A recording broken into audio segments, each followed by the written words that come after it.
ಮಾಡಿ ನಿಮಗಾಗಿ ಹಗಲಿರುವ ಆ ತಾಯಿ ಹತ್ರ ಎಷ್ಟೊಂದು ಬೇಡಿಕೊತ್ತಾಳು, ಎಷ್ಟೊಂದು ಉಪವಾಸ ವನವಾಸ ಮಾಡಿ ವ್ರತ ಮಾಡಿ ನಿಮ್ಮನ್ನು ಬೆಳೆಸಿದ್ದಾಳೆ. ಸೀತಾ, ನಿಜವಾಗಲೂ ನೀನು ಪುಣ್ಯವಂತೆ.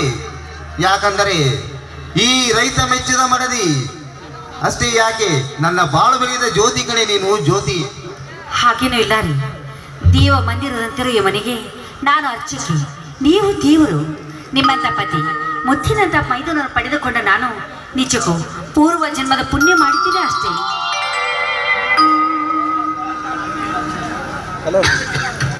ಅಣ್ಣ ಅತ್ತಿಗೆ, ಅಣ್ಣ ಅತ್ತಿಗೆ, ನೀವು ಬರೀ ಮಾತನಾಡುತ್ತಾ ನಿಲ್ಲುವಿರೋ ಅಥವಾ ನನಗೆ ಸಿಹಿ ಕೊಡ್ತಿರೋ?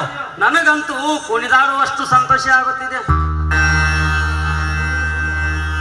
ತಮ್ಮ ಸ್ವಲ್ಪ ತಡಿ. ಭರತ, ನೀನು ಅಲ್ಲಿಂದ ಬಂದು ತಡೆದು ಬಂದಿದ್ದ ಮತ್ತು ನೀನು ಕೆಲಸ ಮುಗಿಸಿ ನೀನು ತಡೆದಿದ್ಯಾ. ಸ್ವಲ್ಪ ಸ್ನಾನ ಮಾಡಿ ಬನ್ನಿ, ಆ ದೇವಿ ದರ್ಶನ ಮಾಡಿ ಎಲ್ಲರೂ ಊಟ ಮಾಡೋಣ. ಆಗಲ್ಲಣ್ಣ, ಆ ನಮ್ಮ ಮನೆ ದೇವರ ಆಶೀರ್ವಾದ ನಮ್ಮ ಮೇಲೆ ಸದಾ ಇದೆ. ಎಲ್ಲರೂ ಹೋಗಿವ್ರ. ಹಾಗೆ ನನ್ನ ಅತ್ತಿಗೊಂದು ಪಾಪನನ್ನು ಕರುಣಿಸೆಂದು ಬೇಡಿಕೊಳ್ಳೋಣ. ಆಯ್ತು, ಆ ಭಾಗ್ಯವನ್ನು ನಾನು ಪಡೆದುಕೊಂಡು ಬಂದಿಲ್ಲಪ್ಪ.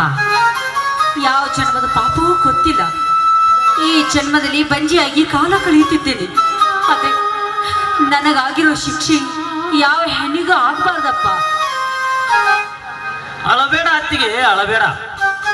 ಆ ದೇವರು ಖಂಡಿತ ಫಲ ಕೊಟ್ಟೇ ಕೊಡುತ್ತಾನೆ. ಬರಿದಾದ ಈ ಮನೆಗೆ ಬಂಗಾರದಂತ ಪುತ್ರನನ್ನು ಕರುಣಿಸುತ್ತಾನೆ. ಆ ಕಾಲಕ್ಕಾಗಿ ಕಾದು ಕಾದು ದಿನನಿತ್ಯ ನಾನು ಕಣ್ಣೀರು ಸುರಿಸುತ್ತಿರುವೆ. ನೂರಾರು ಕನಸುಗಳನ್ನು ಕಟ್ಟಿಕೊಂಡಿದ್ದೇನೆ. ಹೋಗ್ಲಿ ಬಿಡಿ, ನಮ್ಮ ಭರತನ ಓದಂತೂ ಮುಗಿಯಿತು.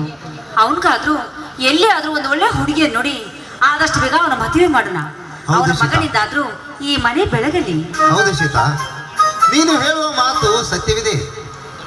ಮಕ್ಕಳಿನೊಂದು ಕಾದು ಕೊಡೋಕ್ಕಿಂತ ನಮ್ಮ ಭರತನಿಗೆ ಒಂದು ಮದುವೆ ಮಾಡಿದರಾಯ್ತು. ಜನಮೇಚ್ಛವಾಗಿ ಮದುವೆ ಮಾಡಿದರೆ ಅವನಿಂದಾದರೂ ಈ ವಂಶದ ಬಳ್ಳಿ ಬೆಳಗುತ್ತದೆ. ತಮ್ಮ ಭರತ, ನಿನಗೆ ಕಣ್ಣೇನು ನಾವೇ ನೋಡಬೇಕು ಅಥವಾ ನೀನೇ ಎಲ್ಲರೂ ನೋಡಿಕೊಂಡಿದ್ದೇನಪ್ಪ?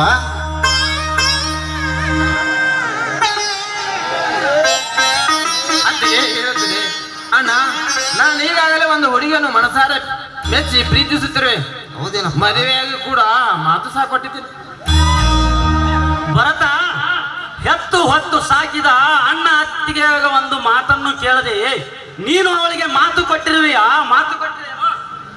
ಇರ್ಲಿ ಬಿಡು, ನಮಗೆ ಕಣ್ಣೇನು ಹುಡುಕುವ ಜವಾಬ್ದಾರಿಯನ್ನು ಬಿಡಿಸಿದ್ದಾನೆ. ತುಂಬಾ ಸಂತೋಷ ಅಪ್ಪ. ಯಾರಪ್ಪ ಹುಡುಗಿ? ನಾವು ಸ್ವಲ್ಪ ನೋಡಬೇಕಲ್ಲ. ಇಲ್ಲಿ ಅಣ್ಣ, ಪಕ್ಕದ ಹಳ್ಳಿ. ಅವಳಿಗೆ ತಂದೆ ಇಲ್ಲ, ತಾಯಿಯೂ ಇಲ್ಲ. ಅವಳೊಬ್ಬ ಅನಾಥೆ. ಅವಳ ನಡೆ ನುಡಿ ಕಂಡು ಮನಸೋತಿದ್ದೇನೆ. ಮದುವೆ ಆದರೆ ಅವಳನ್ನೇ. ಆಯ್ತು ಭರತ್, ಅವಳು ಕೂಡ ಅನಾಥೆ, ನಾವು ಅನಾಥರು.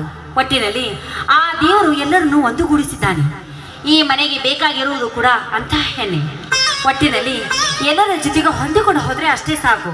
ಭರತ್, ಅಂದ ಹಾಗೆ ಸುಧಾ ಈಗ ಎಲ್ಲಿದ್ದಾಳಪ್ಪ?